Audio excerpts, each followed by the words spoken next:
Hola, muy buenas a todos y bienvenidos a un nuevo vídeo del Círculo Friki. Volvemos al rol y lo hacemos con este precioso Broken Tales que nos llega en español de la mano de The Bear. Érase una vez un tiempo en el que el mundo del cuento de las hadas estaba en peligro y un niño consiguió salvarlo. A este niño se le llamó el Niño Salvador y se le concedió un deseo como recompensa. El niño, influenciado por el que conspira ante las sombras, deseó que a los villanos de los cuentos que habían estado malditos durante tantos siglos se les concediera una nueva vida, una oportunidad de redención. Y así fue como los villanos fueron enviados a un nuevo mundo, una versión alternativa de la Europa del siglo XVIII llena de misticismo y horror, donde los villanos se convertirían en los buenos, pero claro, toda luz necesita de una sombra, y los que hasta ahora eran los héroes de los cuentos de hadas se convertirían en los villanos. Y todos los cuentos se rompieron. Y así se nos presenta este Broken Tales, un juego de rol de historias oscuras que reinterpretan los cuentos de hadas, pero desde una perspectiva contraria a la que conocemos. Los jugadores, que en este juego se llaman cazadores, se pondrán en la piel de estos villanos reconvertidos y formarán parte de la Orden, un grupo secreto que opera en nombre del papado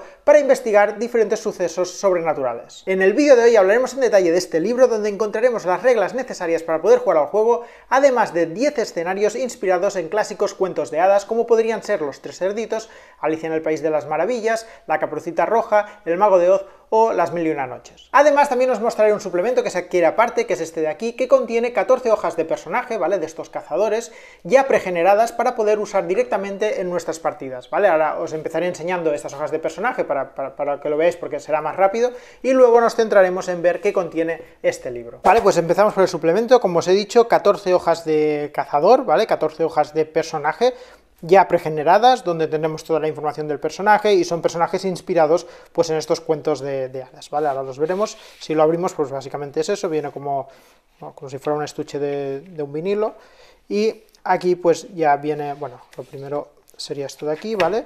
Nos viene una hoja de estas, donde hay la información pues de la hoja del jugador, la información que luego explicaremos ya más en detalle cuando veamos el libro. Y ahora sí, pues aquí ya tenemos a lo que serían los personajes. Todas las hojas de personaje vienen, por una cara, una ilustración chulísima, ¿vale?, del personaje, y por la otra, pues la ficha en sí, ¿vale?, esta ficha de personaje. Como he dicho, la información está aquí en las hojas de personaje, lo explicaré cuando veamos el libro. Ahora básicamente os enseño los personajes que hay, y tenemos por ejemplo a Baba Yaga, que aquí se le dice la niña bruja, ¿vale?, porque recuerda que son personajes inspirados en los cuentos clásicos, ¿vale?, pero que no son personajes exactamente iguales, porque claro, han sufrido esta rotura del cuento, ¿vale?, este Broken Tales, este cuento roto, pues ha hecho que este personaje se reinterprete, ¿vale? Y aquí pues tenemos a Baba Yaga, que bueno, reinterpreta, digamos, a esa bruja de la mitología eslava.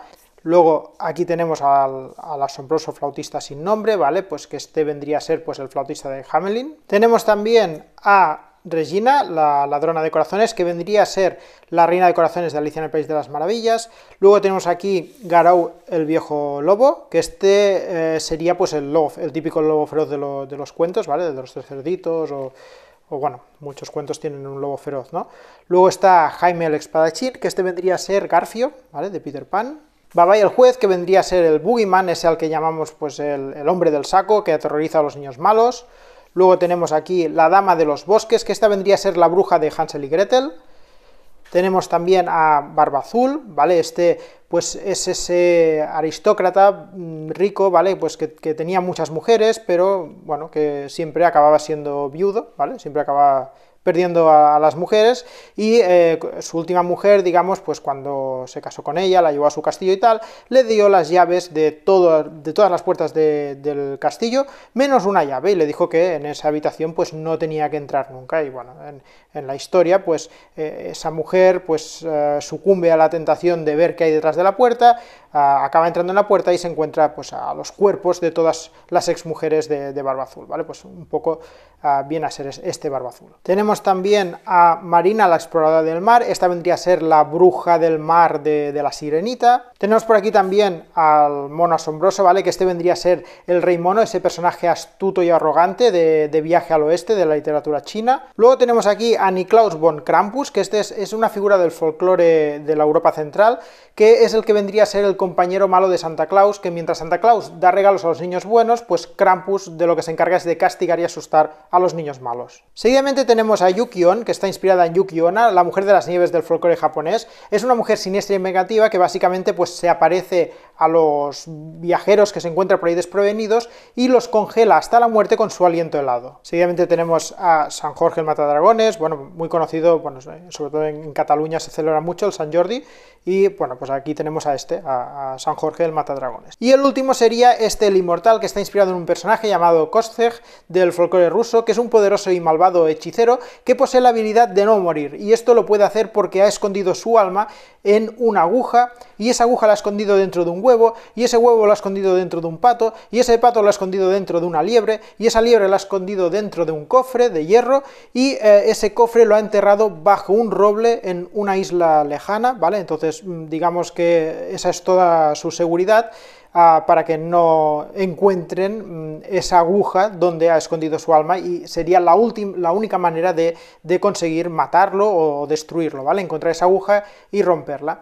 Entonces, bueno, la historia cuenta eso, ¿no? Que todo esto está hecho para que si alguien llegara a encontrar el cofre y lo abriera, entonces pues la liebre saldría corriendo, ¿no? Y se escaparía. Entonces, si alguien encuentra la liebre, pues entonces el pato saldría de la liebre y saldría volando y se escaparía. Si alguien encuentra el pato, y así pues hasta que alguien encuentre la aguja. Pues estos son las 14 fichas de cazadores que encontramos en este suplemento, y que ya viene todo preparado para poder jugar las partidas. Ya está todo pregenerado con su trasfondo, con su descripción, con sus habilidades. Bueno, esto ahora lo explicaré cuando veamos el libro. Pues pasamos a ver el libro. Vale, pues vamos allá con el libro. Como veis, es un libro cuadrado, ¿vale? Tiene un poco más de 260 páginas. A ver, por aquí, a ver, esta página 260, ¿vale? Y algunas más, pero bueno, hay las hojas como las hojas de personaje y todo, ¿vale? Pero bueno, un libro gordito, y a mi parecer, bueno, a mi gusto, digamos, muy bonito, muy bien ilustrado,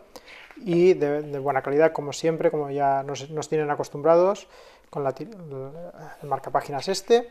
Y ahora, pues si vamos abriendo, pues aquí, bueno, me salto esto, y aquí viene el índice. Os explicaré un poco así, bueno, algunas partes un poco más, otras un poco menos, y la parte de los escenarios, que son los escenarios que ya vienen para poder jugar al juego. Estos no los comentaré para evitar cualquier tipo de spoiler. Vale, pues el primer capítulo es El cuento del niño Salvador, ¿vale? Nos introduce el juego explicando un poco lo que ya os he comentado en la presentación del vídeo, pues con el tema del niño Salvador, que salva pues el mundo de los cuentos de hadas, y que es recompensado pues pudiendo pedir el deseo que él quiera, ¿vale? Entonces, influenciado por el que conspira en la sombra, ¿vale? Que esto, bueno, ya se irá viendo, ¿vale? Durante la campaña, si jugáis campaña, bueno, veremos que se puede jugar campaña, se pueden jugar escenarios sueltos, ahora lo veremos, ¿vale? Pues inspirado por pues decide pedir ese deseo, ¿vale? Para que los villanos tengan una nueva oportunidad y se puedan redimir, ¿no? Entonces acaba creando este nuevo mundo inspirado en la Europa del siglo XVIII, pero distinto, ¿vale? Porque aquí veremos que hay cosas sobrenaturales, hay, bueno, cosas que en la Europa del siglo XVIII no había, evidentemente, ¿vale? Entonces los malos se vuelven buenos, digamos, y bueno, pues los buenos, pues a su vez, pues se vuelven malos, o bueno, esto ya lo iréis viendo a medida que juguéis partidas. Luego tenemos aquí un capítulo de introducción, donde presenta un poco lo que también hemos comentado en la presentación, esto de la orden, ¿vale? Este grupo secreto que opera en nombre del papado, y que nuestros personajes, en este caso llamados cazadores, estos villanos reconvertidos, pues forman parte de esta orden y se dedican a investigar sucesos sobrenaturales que suceden en esta Europa alternativa del siglo XVIII. Además nos introduce el sistema de juego, Monad Echo, ¿vale? Es un sistema que, bueno, yo personalmente no había visto, ¿vale? Hasta ahora, que parece que se basa en este otro sistema Monad, bueno, en el Monad System, y aunque explica que no es que sea una simplificación de sino que es como un sistema hecho ya para este juego, aunque también explica por aquí que hay otros juegos que ya usan este sistema, aunque parece que son juegos que creo que no han salido aquí en España. Pero bueno, ahora hablaremos un poco de cómo funciona este sistema y veréis que, bueno, que es algo distinto a lo que al menos nosotros estamos acostumbrados. Veremos que este sistema lo que busca es fomentar la agilidad y narración de las historias, evitando pues pausas y dando mucha libertad a los jugadores, ¿vale? Bueno, eso es un juego de rol, lo que pasa es eso, que la parte narrativa veremos que coge mucha importancia, haciendo que las tiradas de dados pues se hagan un poco distintas, ¿vale? Ahora lo explicaremos, y veremos que aunque en el rol pues la narración es algo básico, imprescindible, pues aquí aún tiene más protagonismo. Luego nos viene pues un glosario, ¿vale? Con terminología del juego, que esto viene muy bien al principio para situarte un poco, pues que es una amenaza, que es un cazador, hay cosas que si ya habéis jugado otros juegos de rol ya lo tenéis clarísimo, ¿vale? Que es un PNJ, ¿vale?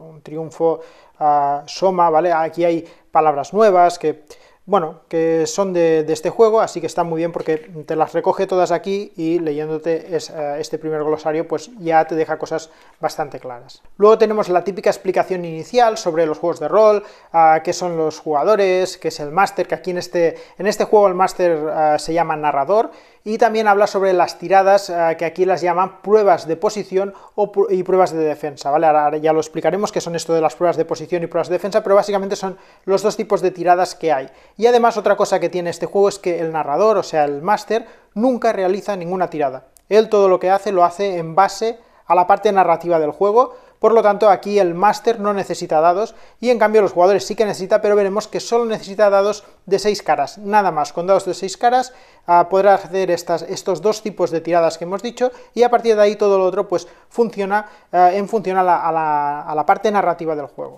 Y entonces para jugar este juego pues básicamente lo que necesitáis sobre todo son dados de 6 caras, y también pues se necesita una hoja de cazador de estas que hemos visto aquí, ¿vale? Lo que pasa que estas ya están pregeneradas, pero aquí al final del libro pues te viene una hoja en blanco, la típica, ¿no? Para poder crearte a tu propio cazador, rellenando pues todo esto que luego veremos. Entonces, claro, también hace falta lápiz y goma, eso como siempre, y también pues se recomienda algunos marcadores o tokens, porque hay algunos puntos que hay que marcarlos, entonces cualquier marcador, cualquier token te puede venir bien para marcarte algunas cosas. Después también habla de los modos de juego, básicamente te dice como dos maneras de jugar, una para los más expertos, otra para los más novatos. Básicamente es que si tú ya tienes mucha experiencia y tal, pues te creas la historia pues como a ti te venga bien, en base a la narración de los personajes. Hay que improvisar un montón porque tienes que realmente hacer que la historia se cree mucho a partir de todo lo que dicen los jugadores, o sea, son ellos que al final mandan, por decirlo de alguna manera, o sea, tú como narrador te vas adaptando a sus decisiones para generar esta historia. Y luego también hay una manera para los que somos más novatos, ¿no? En este sentido, pues que hay unos escenarios que aquí ya vienen hechos, y hay como una especie de árbol de decisiones. Entonces el árbol pues te marca cómo tiene que ser la primera escena, y en función de una decisión que tome un personaje pues te dirá pues pasa esta escena o pasa esta, y te junta como unas escenas para este escenario, y es más guiado, ¿vale? Entonces esa sería la manera para jugar para los principiantes, pero luego está la otra que es en plan, no, yo aquí me marco aquí sí que te tienes que trabajar igualmente la partida, te tienes que trabajar el escenario, pero ser consciente de que los jugadores tendrán mucho que decir en todo lo que pase en ese escenario. Luego viene aquí lo que serían las reglas de los cazadores para estos jugadores, que te enseña un poco pues cómo funciona una hoja de personaje. Cojo una de estas ya pregeneradas, y aquí te dice, por ejemplo, pues aquí tienes el nombre del cazador, aquí tienes pues toda la historia que explica quién es y por qué se ha unido a la orden. Luego tienes los descriptores también son muy importantes. Tienes 3 descriptores, en cada personaje tiene estos descriptores, que básicamente pues son unas frases, un texto que indica lo que el cazador hace mejor y cuáles son sus defectos. Aquí, por ejemplo, este dice: poseo conocimientos y sabiduría extraídas de siglos de existencia que puedo evocar cuando sea necesario. A menudo me pierdo en los recuerdos de mis glorias pasadas, olvidándome del mundo que me rodea, ¿vale? Entonces aquí ya te da pues una cosa buena, pero otra mala, ¿no? Entonces, todo esto son descriptores que definen a este personaje y que usará el narrador y que usará el propio personaje, pues cuando se enfrente a diferentes situaciones y diga, es que yo tengo este descriptor, entonces esto me ayuda a lo que voy a hacer, entonces todo es muy narrativo, ¿no? Entonces, si hay que hacer alguna cosa que implique pues tener cierta sabiduría, pues está claro que este tendrá una ventaja, porque precisamente su descriptor dice que tiene mucho conocimiento y mucha sabiduría. Pues en esto consisten un poco los descriptores. Luego están los dones, que son estos de aquí, que en general pues tienen un par de dones, que son unas habilidades, unas actitudes especiales que solo tienen los cazadores de la orden y que podrán utilizar siempre que surja la oportunidad, ¿vale? O sea, este tendrá un don, que es una habilidad especial que no sé qué, no sé cuántos, pues cuando la historia lleve a que eso tenga sentido usarlo, pues él lo podrá utilizar, siempre siguiendo pues una serie de reglas y limitaciones que pueda tener cada uno de estos dones, ¿no? Y aparte del don hay lo que sería el ego oscuro, que esto es algo que lo conecta con su personaje real, ¿vale? Esto hemos dicho que es una reinterpretación del personaje en el que está basado este personaje en concreto, ¿vale? Entonces, claro, ahora ha cambiado, él ahora es otro tipo de personaje, no es bien el personaje de esa historia, sino que ha sufrido un cambio, el cuento se ha roto, él ha cambiado, pero siempre hay algo que lo une al personaje original, de alguna manera, y esto sería el ego oscuro. Y básicamente pues representa la esencia de este cazador y su vínculo con el mundo del que viene, del mundo de las hadas, donde él era el malo, digamos. Entonces este ego oscuro se puede usar normalmente con un activador, hay un activador que dice, pues si pasa esto podrás usar tu ego oscuro, y además también se puede usar el ego oscuro siempre que recibas una herida o así, ¿vale? Cuando te hagan daño, pues entonces tú podrás aplicar este ego oscuro, que suele ser algo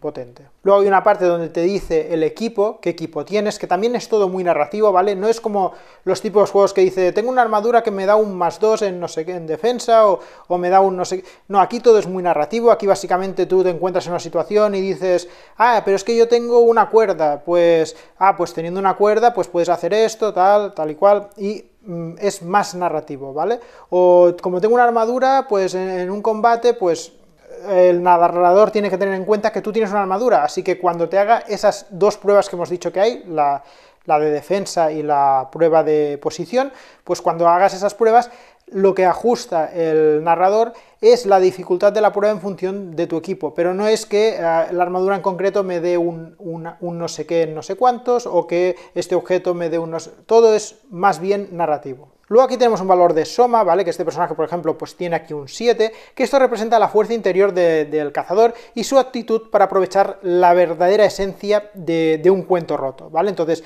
gastar Soma lo que hace es aumentar las posibilidades de obtener resultados positivos cuando haces estas pruebas de posición o de defensa, y permite activar algunos dones. Hay dones que te dice, para activar este don tienes que gastar 1 de Soma, pues el Soma es esto que vamos gastando para, normalmente eso, para activar dones o para conseguir éxitos en algunas tiradas de estas de posición o defensa. Luego también aquí tenemos puntos de experiencia, podremos recibir heridas, ¿vale? Y esto es un poquito más o menos lo que incluye esta hoja de personaje. Como veis, no tiene los clásicos atributos con su nivel de cada atributo, que afecta a las tiradas, no tiene todo esto, ¿vale? Es lo que digo, ¿vale? Es un juego mucho más enfocado a la parte narrativa que no a las tiradas, y lo que busca es que consigáis jugar de una manera casi sin pausas, ¿vale? Ir avanzando rápidamente, y que como mucho pues hagan falta esas tiradas de posición o de defensa que ahora explicaremos.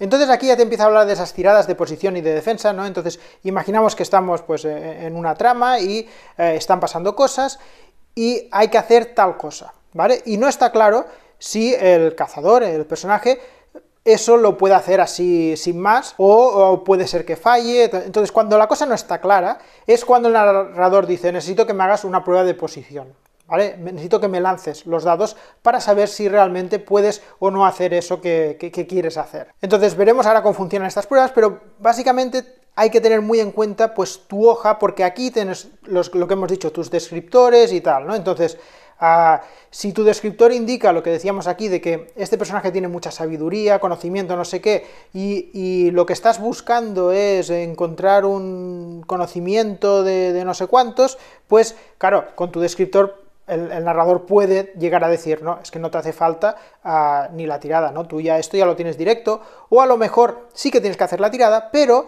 si tienes un descriptor que está claro que ayuda a eso que tienes que hacer, pues tú ya empiezas la tirada con 3 éxitos de base, ¿vale? Normalmente las tiradas empiezan con un éxito es lo mínimo con lo que tú ya empiezas una tirada, pues si un descriptor de los que tienes encaja con lo que tienes que hacer como para ayudarte, pues en vez de uno de base, pues empiezas con 3 éxitos, así que los descriptores hay que tenerlos muy en cuenta cada vez que hay que hacer cualquier cosa. Y luego añades éxitos adicionales. Estos éxitos adicionales funcionan pues a veces con los dones, a veces hay dones que te dan éxitos adicionales a este tipo de tiradas, pues los sumarías, entonces tú vas sumando a ver cuántos éxitos consigues en total. Entonces una vez tengo todos estos éxitos, ¿vale? El éxito base, que era este 3, los éxitos adicionales que he podido conseguir de dones o de lo que sea, le tengo que quitar las penalizaciones porque veremos que hay cosas que nos pueden penalizar y restarnos éxitos, y entonces cuando ya tienes el número final, pues tienes que ver a ver si puedes superar o no lo que el juego llama nivel de ocupación, que viene a ser la dificultad de esa prueba, ¿vale? Entonces de nivel de ocupación básicamente hay 3 clases: el nivel fácil, que requiere 3 éxitos para superarlo, el nivel intermedio, que requiere 5 éxitos, y el nivel difícil, que requiere 7 éxitos. Entonces, lo que hemos dicho, ¿no? Si igualas o superas el valor de la prueba, del nivel de ocupación, tendrás éxito. Entonces, ¿cómo puedes conseguir éxitos adicionales, ¿no? Imaginaos que yo necesito 5, ¿vale? Y yo con mi descriptor he llegado a 3 y no tengo nada más adicional, o sea, tengo 3 y necesito 5. Está claro que no lo consigo, pero aquí no acaba, porque en este juego siempre hay la manera de superarlo, con tirada de dados, ¿vale? O sea, yo ahora empiezo 3 contra 5, voy perdiendo, pero tengo maneras de conseguir nuevos éxitos para conseguir que esto sea un éxito, ¿vale?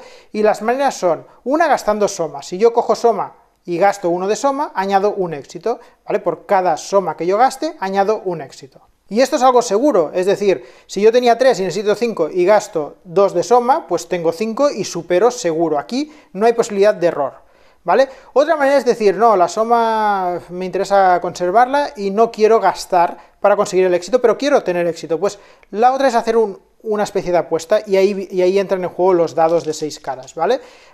Hemos dicho que tengo 3 y que quiero 5. Pues lo que hago es, necesito 2 éxitos, pues yo puedo lanzar 2 dados. Si necesitara más éxitos, si necesitara 4 éxitos, podría lanzar 4. De hecho, veremos que con 2 dados yo puedo conseguir 2 éxitos para igualar. Pero imaginaos que me interesa superar, pues luego lo veremos, porque hay diferentes niveles de conseguir éxito. Pues podría añadir un tercer dado. Entonces yo añado tantos dados como éxitos adicionales quiera tener. Pero ¿qué pasa aquí? ¿Cuál es el riesgo? Es que cuando yo tiro los dados, cualquier tirada que no sea un 1 es un éxito, o sea que esto es un éxito y un éxito. Así que aquí hubiera conseguido 3 éxitos adicionales. Si tenía 3, sumo 3, pues ya tengo 6 éxitos, ¿vale? Pero, ¿cuál es el riesgo? Que claro, que si en una tirada, ahora no me va a pasar, pero sale un 1, ¿vale? Solo que salga un 1 en cualquier de los dados, solo en uno de los dados, pues esa prueba fracasa directamente. O sea, ya no es que esto nos sume un éxito, sino ya que es que fracasa la prueba totalmente. Así que tiene este riesgo la tirada de dados, que cualquier uno te fastidia completamente la prueba. Así que cuantos más dados añadas a la tirada, pues más probabilidad es que te acabe saliendo pues un 1.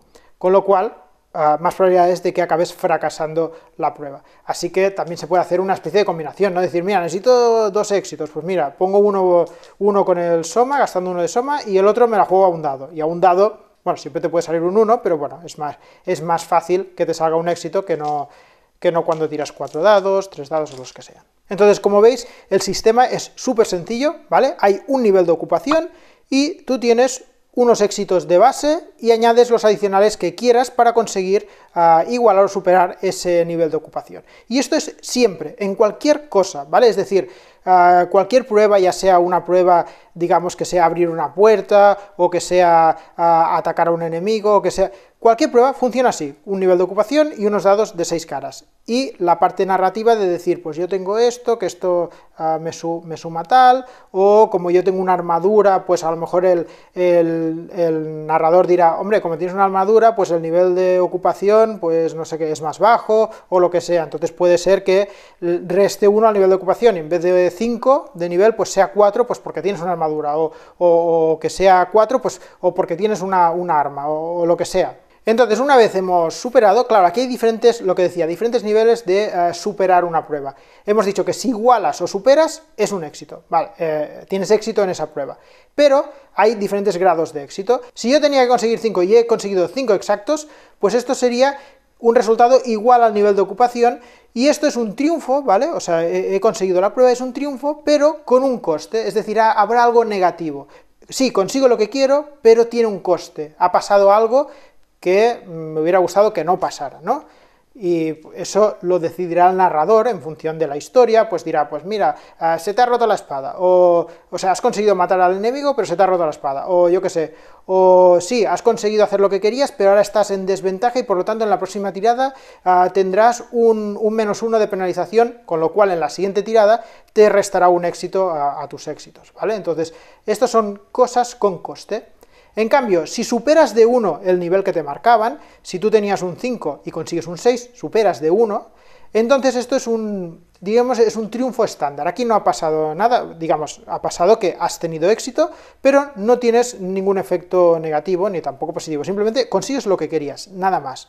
Y luego está si superas de 2, es decir, tenía que conseguir un 5 y consigo un 7. Como supero de 2, es un triunfo, pero con un incremento, y es lo contrario que el coste, ¿vale? Es decir, aquí, además de conseguir lo que tú querías, obtienes una especie de beneficio, ¿vale? Que podría ser, por ejemplo, pues siguiendo el símil con este de aquí, pues que en tu siguiente tirada, pues tengas no sé, un éxito adicional o alguna cosa por el estilo, algo que se invente el narrador. Y esto en general, lo que he explicado son pruebas de posición, pero para pruebas de defensa, pues se aplica lo mismo, ¿vale? Lo que pasa es que en las pruebas de defensa, o sea, las pruebas de posición son pruebas que hace el cazador para conseguir algo activamente, ¿no? Es algo que él quiere hacer, que él quiere conseguir, y eso se le llama prueba de posición. En cambio, las pruebas de defensa es algo que él actúa de manera pasiva, es decir, tú estás ahí y alguien te va a dar un golpe, pues haces una prueba de defensa porque te defiendes de ese golpe, ¿no? Entonces eso, pues, sería una prueba de defensa. Y en general, cuando tú haces un ataque, o te hacen un ataque, pues se producirán heridas, ¿vale? Puedes hacer una herida a un enemigo, o un enemigo te puede hacer una herida a ti. Y aquí también nos habla, pues, de estas heridas. Estas heridas, básicamente, cuando tú consigues un éxito en un ataque, pues un éxito es que le haces una herida. Ya está, se cuenta así, ¿vale? Un éxito es una herida. No es que tengan una cantidad de vida y en función del golpe le restas más vida o menos... No, o sea, un golpe es una herida. Y lo que tienen es una capacidad de resistir heridas. Hay monstruos, los más flojillos, que aguantan una herida. ¿Qué quiere decir? Que tú consigues un éxito en un ataque y los matas directamente, ¿vale? Es un golpe, muertos. Hay monstruos, pues no, que necesitan pues 3 golpes. Pues si tú le haces un ataque con éxito, pues le harás una herida.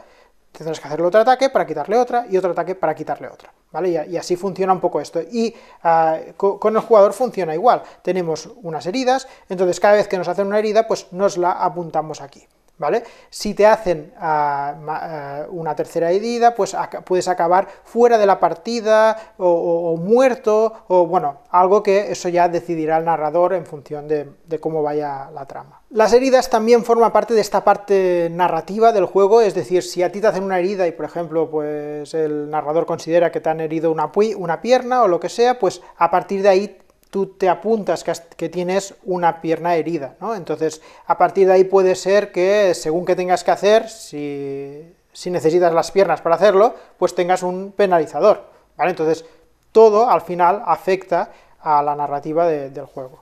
Además, como hemos dicho, cada vez que te hacen una herida, tú puedes aplicar tu ego oscuro, ¿vale? Es algo que activa este ego oscuro, que también puede implicar gastar soma, ¿eh? O sea, se activa, puedes usarlo, pero para usarlo pues tengas que gastar soma o cosas por el estilo. Pues cada vez que te hace una herida, puedes activar esto, de manera que incluso tú mismo puedes llegar a autoinfligirte una herida. O sea, tú puedes decir, me hago una herida para poder activar mi ego oscuro. Eso también es válido, te aplicarías una herida y activarías a tu ego.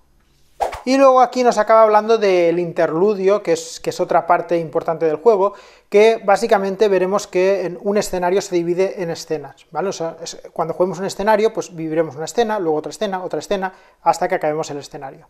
Entonces, un cazador, si por lo que sea necesita tomarse un momento para descansar, necesita aliento, ¿no? Aquello para rehacerse un poco para continuar con la historia, pues le puede pedir al narrador un interludio. que un interludio es que entre dos escenas, pues es como que el jugador pues para y dice, mira, me voy un momento a esa taberna a tomarme algo que necesito descansar, o me voy a hacer una siesta en ese árbol que hay ahí, lo que sea, ¿vale? Es un momento de descanso que puede pedir el cazador, digamos, entre escenas. Entonces lo bueno que tiene este interludio es que te permite curarte una herida, ¿vale? O sea, tú podrías venir aquí y decir, vale, pues pido el interludio este y me curo una herida. O, en vez de curarte una herida, puedes recuperar 2 de soma. Imaginaos que vais bien de heridas, pero que empiezais a ir bajos de soma, pues también puedes elegir una cosa o la otra. O te curas una herida, o te recuperas 2 de soma. Y luego también hay otra cosa, es que también puedes ganar puntos de experiencia en estos interludios, y esto va en función de esto de aquí, ¿vale? Estos descriptores que hemos dicho, fijaos que aquí tienen unas bolitas al lado para marcarlos, ¿vale? Y esto es porque hemos dicho que los descriptores te dicen algo bueno, pero también te dicen una pequeña cosa mala, ¿no? Entonces, si cada vez, a base de usar la parte narrativa del juego, ¿no? Cada vez que una de estas cosas negativas tuyas te provocan un lío, te provocan un problema en la historia, que tú dices, mira, pues yo iba por ahí y como tengo esto, pues esto me genera que este se enfade conmigo, no sé qué. Bueno, cada vez que hay algún tipo de lío, algo que ha pasado por culpa de la parte negativa de este descriptor, pues te lo marcas. Entonces, el hecho de usar esto, lo que hace es que por cada marca que tengas en los interludios, ganarás un punto de experiencia. Así que la parte negativa sirve también para subir experiencia. Y además en este interludio, aparte de eso, podéis aprovechar los cazadores para hablar entre vosotros y haceros una pregunta de vuestro pasado para ir conociendo mejor pues vuestra historia, para conoceros mejor entre vosotros. Y otra cosa que está bien es que en este interludio podéis usar la experiencia obtenida. Para esta experiencia que hemos ido acumulando, pues la podéis gastar para obtener varios beneficios, como recuperar más soma extra, o como curarte más heridas extra, ¿vale? Viene todo aquí explicado. Así que estos interludios pues vienen muy bien un poco para rehacerse y para hacer estas mejoras, pero estos interludios no congelan el tiempo, que esto es algo importante en el juego. Quiere decir que si tú pides un interludio y te vas a hacer la siesta en el árbol, el resto de personajes, los PNJs, la historia, la trama, todo continúa hacia adelante. O sea que si tú te paras ahí y había que ir deprisa a algún sitio y tú has dicho, no, yo me paro aquí a dormir media horita, pues esa media hora la has perdido y los PNJs esa media hora la han ganado haciendo cosas, ¿vale? Así que hay que tener en cuenta que el tiempo no se congela y que cuando tú salgas del interludio habrá avanzado ese tiempo. Y luego vienen aquí las reglas del narrador, que nos explica un poco así más detalladamente esto que decía de que explica que los más novatos podemos, por ejemplo, pues seguir este árbol de escenas que había comentado que hay, que bueno, en función de lo que decida un jugador, pues pasas a otra escena y ya lo tienes todo un poco ya preparado, por lo tanto no hay tanta improvisación, sí, siempre hay parte de improvisación, pero no tanta porque es más guiado, o que podéis optar por la opción de los jugadores más experimentados, donde la idea es que improvisen mucho en función sobre todo de las decisiones de los cazadores. O sea, los cazadores tienen mucho a decir y sus decisiones tienen que afectar totalmente a la trama del juego. Entonces esto ya depende pues de la experiencia y de la capacidad de improvisación de cada uno, si os gusta más de una manera o de otra. Yo de momento personalmente soy más de los novatos, así que lo haría un poco más guiado, pero sí que hay gente que tiene, bueno, habilidades para hacer de máster que son una pasada. Más adelante del libro veremos que hay una parte donde hay estos 10 escenarios que he comentado, que ya están preparados para jugar con estos árboles de decisiones y que nos indica pues por dónde irá la trama y todo esto, así que es un libro que, aunque pueda parecer que es un poco complicado iniciarse, sí que es verdad que con estos escenarios ya hechos pues te facilita un poco el trabajo. Y también te explica, pero ahora ya con un poco más de detalle y con ejemplos, cómo gestionar estas pruebas de posición, de defensa que hemos dicho, ¿vale? Cuándo debes decidir que el cazador debe hacer estas pruebas, te pone ejemplos muy gráficos, ¿vale? De mira, en esta situación pues podría estar tal, y aquí te lo va explicando, así que va muy bien leerlo si vas a ser narrador.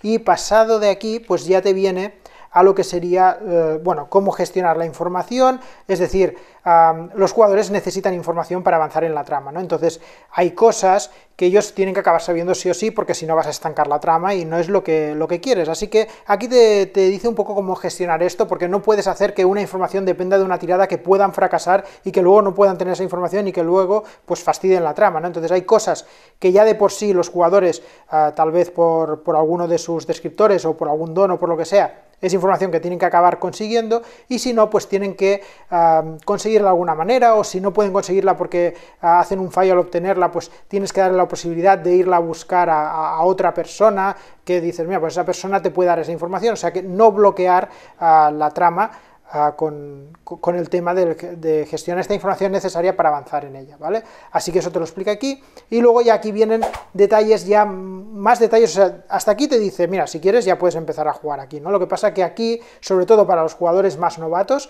es súper recomendable leerse en detalle pues toda esta parte, que detalla más aún las reglas, y lo hace con muchos ejemplos de partidas, de situaciones concretas, donde ves cómo gestiona todos estos temas. Lo que hay que tener claro, ya lo he comentado antes, es que el narrador nunca hace tiradas de dados, ¿vale? El narrador todo lo que decide lo decide en función de lo que pasa, y hace tirar dados a los jugadores con estas pruebas, pero él nunca tira nada, y en función de los resultados de las pruebas de los jugadores, la trama pues avanzará por un lado o por otro, ¿vale? Pues aquí hay toda esta información, ¿vale? Y con ejemplos, ¿vale? Del narrador, ¿ves? Todo esto es un ejemplo de un caso concreto, de Garou, del viejo lobo, no sé qué, y te lo viene explicando. Lo que tiene que hacer el cazador, cómo interpretar los resultados de los dados, esto ya es un poco lo que he explicado antes, más ejemplos, ¿vale? Aquí viene muy bien eso, para si queréis ejemplos concretos, pues todo este apartado, pruebas de defensa, ¿vale? Lo que habíamos dicho aquí para defenderse de ataques o de lo que sea, pues todo aquí también muy explicado con sus ejemplos. También te habla de que incluso puede haber momentos en que un cazador ataque a otro cazador, y entonces cómo gestionar una prueba de posición y de defensa cuando es un cazador que ataca a otro. Pueden llegar a tener conflictos entre ellos. Y también te habla pues de posibles turnos de juego, ¿vale? Porque, claro, normalmente una prueba, pues si está implicado uno, pues ya está, ¿no? Pero si es un combate y hay varios, pues aquí te habla de una cosa que le llama intercambio, que es básicamente, le toca a un jugador, luego a otro, y vais haciendo, ¿no? Y te dice cómo dividir los combates, que al final se divide como en dos equipos, ¿no? Son unos contra otros, y cómo gestionar, pues ahora le toca a uno, ahora le toca al otro, y aquí te lo va explicando. También los dones, las heridas, lo que hemos explicado ahora por encima, de estas habilidades, de cuando recibes las heridas, de los equipos, esto que hemos dicho que, vale, que son equipos, pero que es mucho más narrativo, ¿no? Porque es eso, ¿no? O sea, cómo afecta el hecho de tener o no tener una armadura, no es que te dé puntos en nada, simplemente que en función de la prueba que se vaya a hacer, pues tener una armadura puede ser una ventaja, o tal vez es una desventaja, depende del tipo de prueba. Ahora veremos que nos enfrentamos normalmente a PNJs, pero también a amenazas, que amenazas no son bien PNJs, pueden ser otras cosas, por ejemplo, un puente levadizo de un castillo encantado, o la ilusión de una poderosa bruja, son ejemplos de amenazas, ¿vale? Y siempre que el narrador cree amenazas de estas, pues todo funciona pues mucho con estos descriptores, o sea, la amenaza también tendrá un descriptor que indique las características de esa amenaza, debe tener un nivel de oposición, ¿vale? Es este nivel que hemos dicho que hay que superar, y opcionalmente pues conceder un don a la amenaza para representar una aptitud especial, o sea, todo esto hay que prepararlo, estas amenazas, y pueden aparecerles a los personajes. Aunque anima, digamos, a prepararlo sobre la marcha, es decir, en función de cómo va la trama y de lo que deciden los personajes, pues se te ocurre ahí meter una amenaza y la puedes ahí meter, y tienes que pensar eso, pues pensar qué implica esa amenaza y la dificultad que puede tener la amenaza.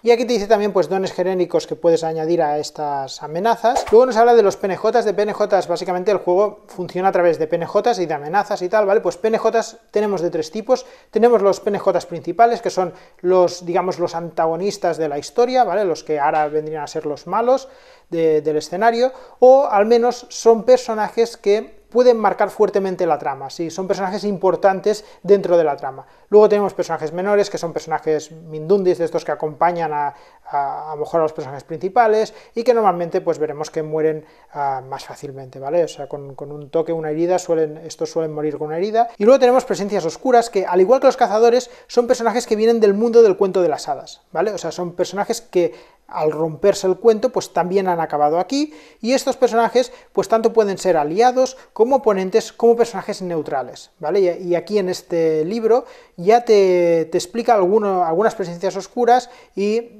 eso, te dice si son aliados, si son oponentes, si son personajes neutrales, que los neutrales son personajes que a lo mejor no están en contra tuya, pero tampoco a favor, están ahí, y depende cómo vaya la historia, pues puede ser que te ayuden, o puede ser que no. Y luego pues aquí tenemos pues una tabla de estos personajes, porque veremos que en función de qué tipo de personaje seas, pues tienes más o menos dones, tienes el nivel de oposición, pues lo tienes mayor o menor, y la cantidad de heridas que puedes soportar, ¿vale?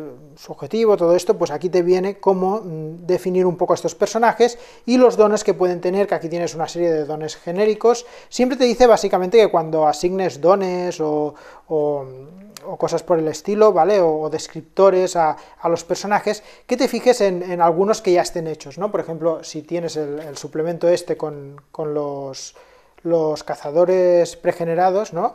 Pues tú podrías buscar alguno que se parezca al personaje que quieres hacer y mirar cómo han hecho su descriptor para hacer algo que sea más o menos, que tenga un equilibrio, ¿no? O sea, que no sea algo súper potente o que no se te vaya un poco de las manos, aunque te dice que tampoco hay problema porque tú a medida que avanzas la aventura, tú pones ahí unos descriptores, te haces unas cosas, te metes ahí unos dones, y a medida que avanzas, si ves que, hostia, me he pasado con este don, o este descriptor no está bien puesto, pues a medida que avanzas jugando, pues lo puedes ir ajustando un poco, ¿vale? Y lo vas cambiando, ¿no? El mismo narrador o el mismo cazador, si ve que su personaje tiene un don que no sirve para nada o que sirve demasiado, pues se puede ir ajustando a medida que vas avanzando, ¿no? Y luego aquí este capítulo del papel del narrador, pues esto lo que hace es hablar sobre el papel del narrador en las partidas y te da consejos de cómo dirigir pues tus sesiones, tus escenas, ¿vale? Cómo meterte en esta Europa rota, ¿vale? Porque al final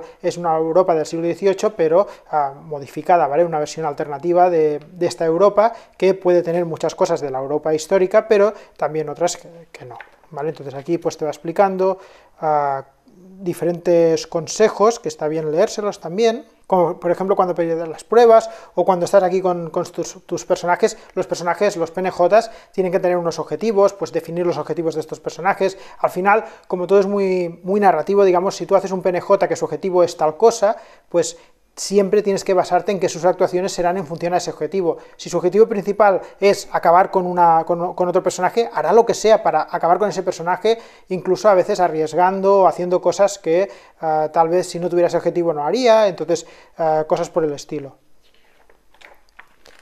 Y bueno, todo esto van siendo consejos de estos, y llegamos a las presencias oscuras, que son el capítulo este que marca cómo crear estas presencias oscuras, que son estos personajes que también provienen de los cuentos de hadas y que, como hemos dicho, pues nos ayudarán o no, ¿vale? Pueden ser oponentes, pueden ser aliados o pueden ser personajes neutrales que a veces nos ayudarán y a veces pues nos entorpecerán, y esto es lo que nos podemos encontrar. Aquí te dice cómo crear estas presencias oscuras, te explica aquí en pasos, ¿no? Pues cómo llevar ellos lo que dicen aquí es el punto de ruptura del cuento, y te dice pues cómo tienes que plantearte la creación de un personaje, y te lo dice, está muy bien porque te enseña a hacerlo pues a través de ejemplos. Y los ejemplos pues son estos personajes que hay aquí, ¿vale? No quiero enseñar mucho, pero por ejemplo aquí está Merlín, ¿vale? Que sería uno de estos personajes, y por aquí toda la información, y te dice pues cómo ha creado esta presencia oscura, pero esto prefiero que no tengáis esos spoilers, ¿vale? Así que no lo enseñaré,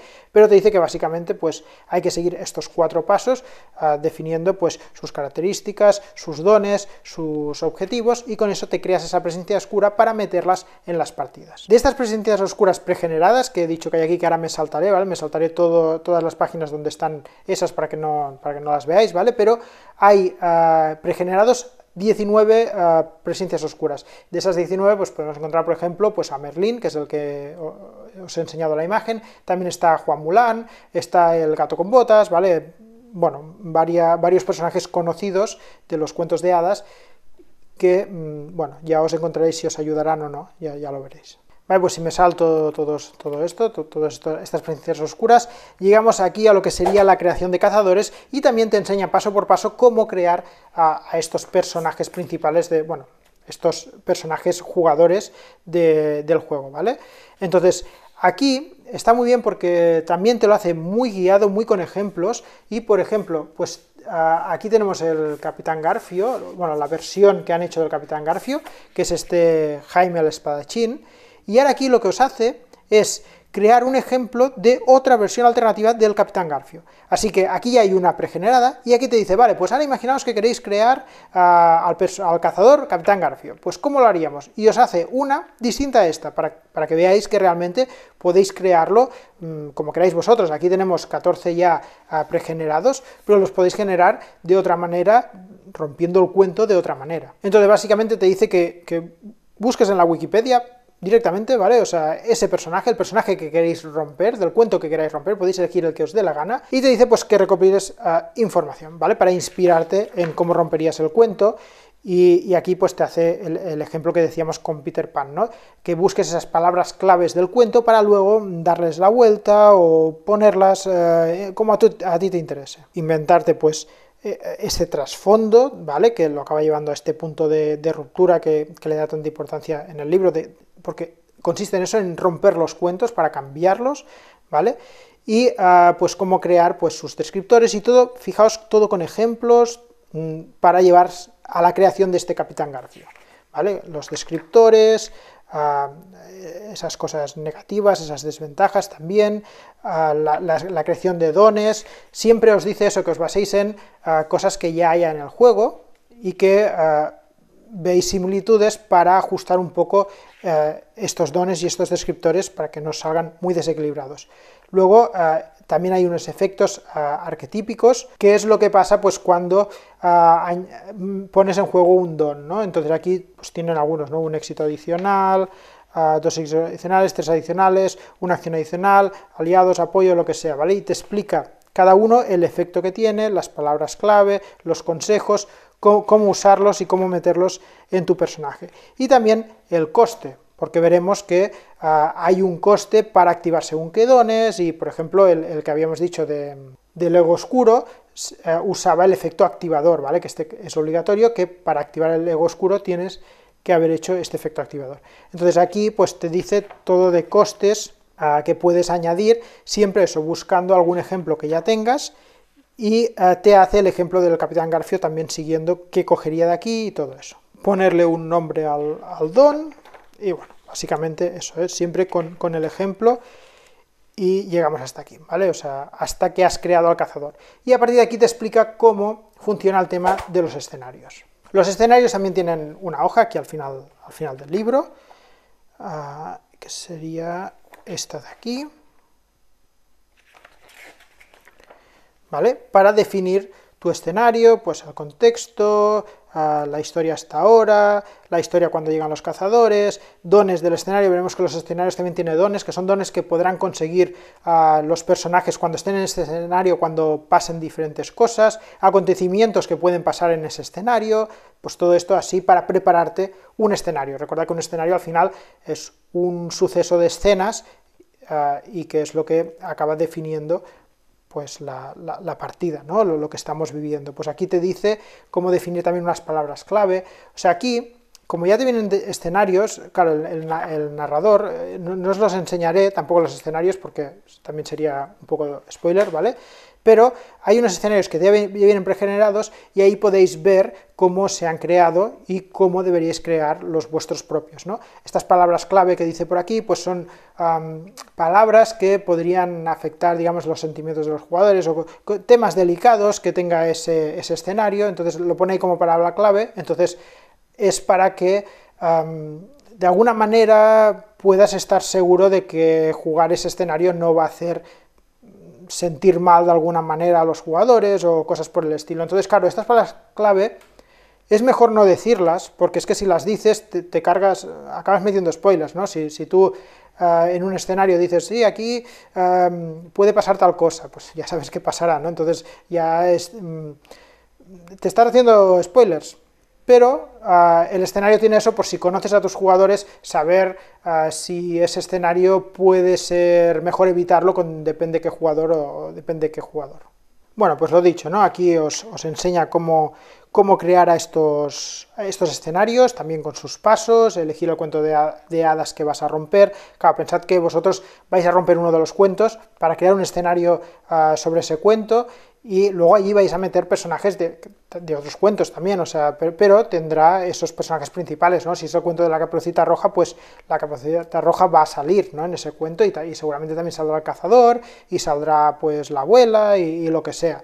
Pero, claro, los jugadores, a lo mejor es el Capitán Garfio que juega ese escenario, ¿vale? Así que se va a mezclar todo. Entonces aquí tenéis la manera de crear estos escenarios, también así todo por pasos, con sus tablas y tal. Definir los lugares, los personajes, también hay que definir los PNJs que habrán en ese escenario, ¿vale? Definiendo pues también sus descriptores, sus dones, todo esto. ¿Vale? El árbol de escenas también es importante si queréis jugar siguiendo un árbol de escenas. Si vais a improvisar más, pues tal vez no os haga falta. Los dones de escenarios, que son esos dones que hemos dicho que los jugadores pueden ganar si pasan diferentes cosas en el escenario, pues a lo mejor hay un don, ¿no? Que está ahí, y que cuando pasa tal cosa, ese don lo coge el jugador. Pues todo esto también hay que definirlo aquí. Y hasta aquí viene la explicación de cómo hacer estos escenarios. Luego viene un capítulo de la Europa Rota, ¿vale? Que este capítulo pues te habla básicamente de esta Europa, esta versión alternativa de Europa, donde pasarán nuestras aventuras. Y aquí tenéis información pues sobre, bueno, agricultura, armadura y armas. Todo esto viene alfabéticamente, ¿vale? Es decir, vosotros imaginaos que estáis haciendo un escenario y tal, y queréis saber información sobre la agricultura. Pues vais aquí, buscáis agricultura, pues, y os leéis aquí el trocito este. Que queréis hacer una aventura donde tengáis que hacer un viaje por no sé dónde, pues alfabéticamente, si os vais a la V, pues encontraréis la palabra viaje, ¿no? Viajes, pues aquí es donde leeréis los viajes, y así, bueno, podéis ayudaros, ¿no? Que queréis meter personalidades en la aventura, pues aquí tenéis una lista pues de artistas de la época, ¿vale?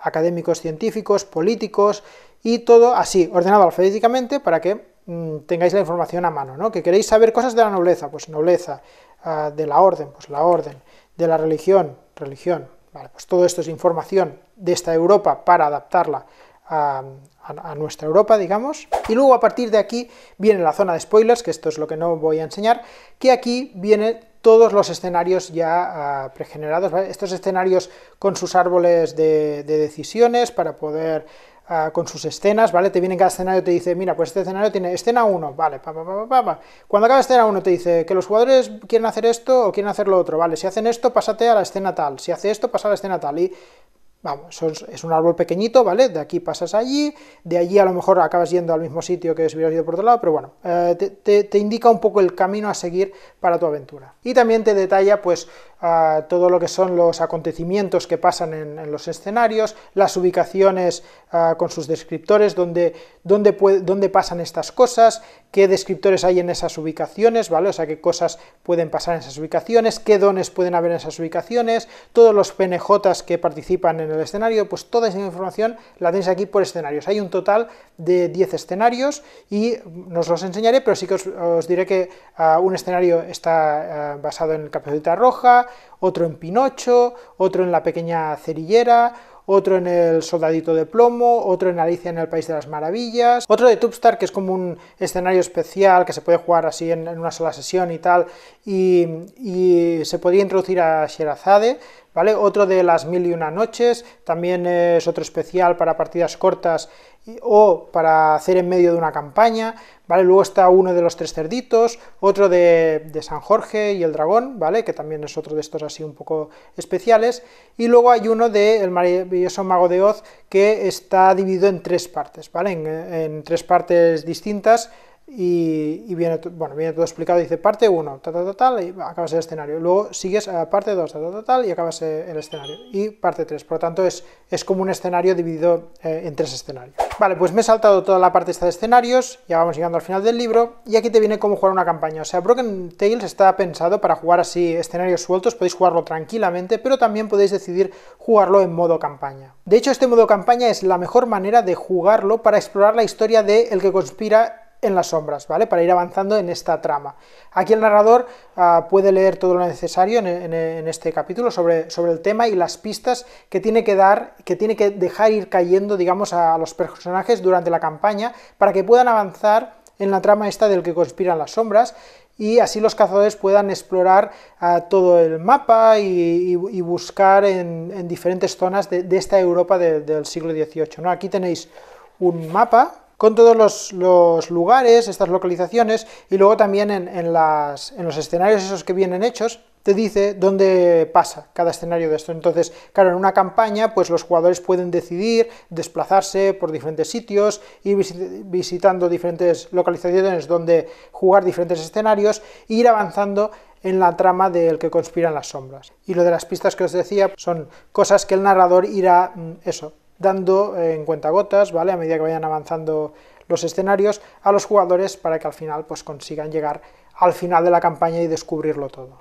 Y pasaríamos a las hojas estas, ¿vale? De personaje, de escenario, para tener en cuenta los PNJs, el mapa y todo esto, ¿vale? Y en la parte que me he saltado, que no os he mostrado mucho, además también nos explica pues una serie de encuentros que pasan fuera de los escenarios, ¿vale? O sea, durante... Pues vosotros podéis hacer una campaña, ir viajando por aquí, por allí, ¿vale? Pues fuera de los escenarios que vienen ya aquí hechos o que podéis hacer vosotros mismos, pues durante el transcurso de la campaña hay unos acontecimientos que pueden pasar y pues salen ahí detallados, que haces una tirada de un dado y puedes decir, pues mira, pasa esto, pasa lo otro, y también incluso pues hay asuntos específicos que afectan directamente a un cazador en concreto, ¿no? Decir, mira, pues si tienes a este cazador, pues pasa esto, que va directamente con su historia, ¿vale? Pues ahí también viene esta explicación, y también viene el funcionamiento de los interludios, que ya hemos comentado, pero así con más detalle, y cómo gastar la experiencia para obtener estas mejoras a medida que vas avanzando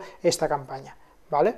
Y eso es más o menos así, bueno, más o menos en detalle. Hay cosas que me he saltado más y otras que menos, sobre todo para evitar spoilers, pero esto sería lo que contiene este libro que a mí me ha encantado, de Broken Tales. Y hasta aquí el vídeo de hoy. Como veis, un juego de rol con esa temática así oscura, ambientada en estos cuentos clásicos de hada, donde el sistema es distinto a lo que estamos acostumbrados en el canal, ¿vale? O a los que hemos jugado nosotros, que era más pues de tener una hoja pues ahí con tus atributos y de lanzar dados según los atributos y estas cosas. Este sistema se aleja un poco de eso, y aunque todos los juegos la parte narrativa es súper importante, en este juego aún lo es más, aún coge más protagonismo, y es algo pues que a nosotros nos ha llamado mucho la atención, aparte que la temática es chulísima, y bueno, ya veis que los acabados del libro, las ilustraciones, bueno, todo muy chulo, ¿vale? Muchas ganas de poder estrenarlo ya en una partida.